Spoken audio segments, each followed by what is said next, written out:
a subledger is an account that contains detailed information about a transaction that's occurred in the business. And this subledger fits into the general ledger. And from this general ledger, financial statements are prepared. You're going to be learning about the relationship between subledger and general ledger. We understand how these ledgers interact with each other and how it ends up in the financial statement. Hi, welcome back again to the channel. Hope you're all good. If you're meeting for the first time, my name is Victoria, and on this channel I share all things accounting. If you're an accounting student, this channel is going to be beneficial to you because I'll be showing you tips on how to pass your exams.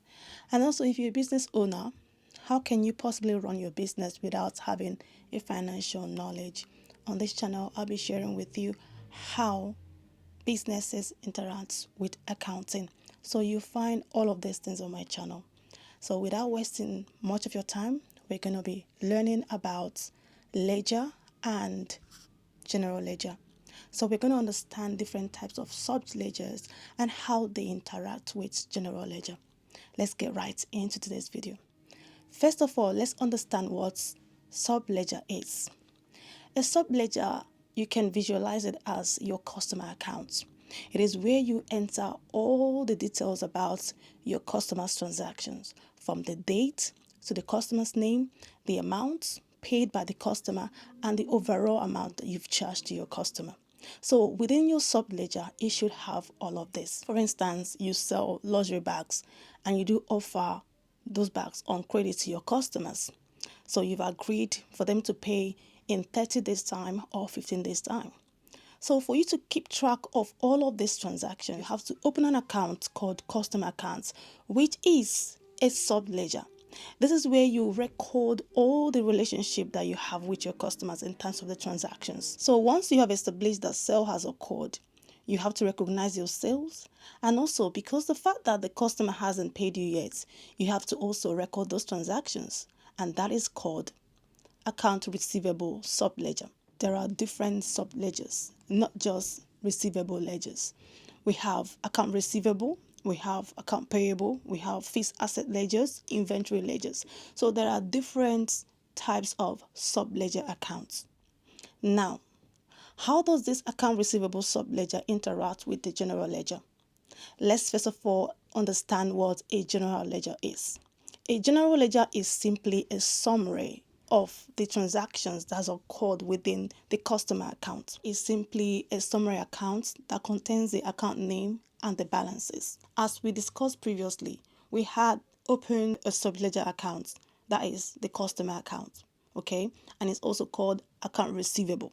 We've opened that account because our customer are yet to pay. This subledger account contains the full details of this transaction with this customer.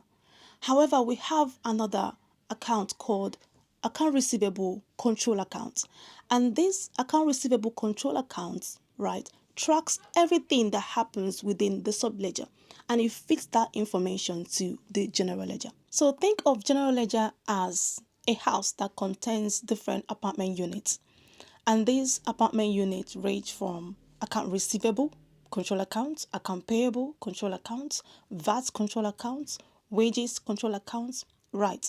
These subledgers feeds the information to the control accounts, and these control accounts lives in the general ledger. So general ledger is like a house that contains different apartments. It is a summary of an account and its balances. So going back to the previous example of selling a luxury bag to a customer on credit. So you've opened a receivable subledger account for the customer in order to track those transactions. And you've gone ahead to do your journal entries, which is credit, sales, and debit receivable, because the receivable is actually an asset. Okay, it is a current asset. This account receivable subledger that contains all the information about how much the customer owes you and how much they've paid. This account receivable feeds into account receivable control accounts that lives within the general ledger. So the journal entry will be you credit sale, you debit account receivable, and that account receivable feeds into general ledger, that is account receivable control accounts on the debit side. So Your general ledger contains all the summary of all the account that you've opened, all the account that is within the chart of accounts. And it is from this general ledger that you prepare your financial statement. So at the end of the month, when you want to prepare your financial statement, you print out the draft of the general ledger.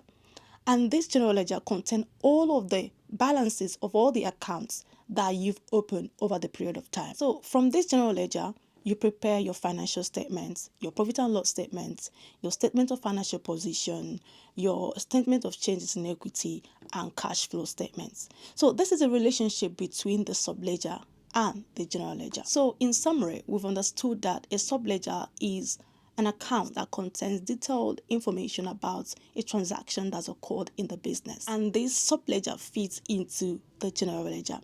And from this general ledger, financial statements are prepared. I hope you've understood one or two things here. If this video is helpful, kindly like, subscribe, and share. And I'm going to see you all on my next one. Bye for now.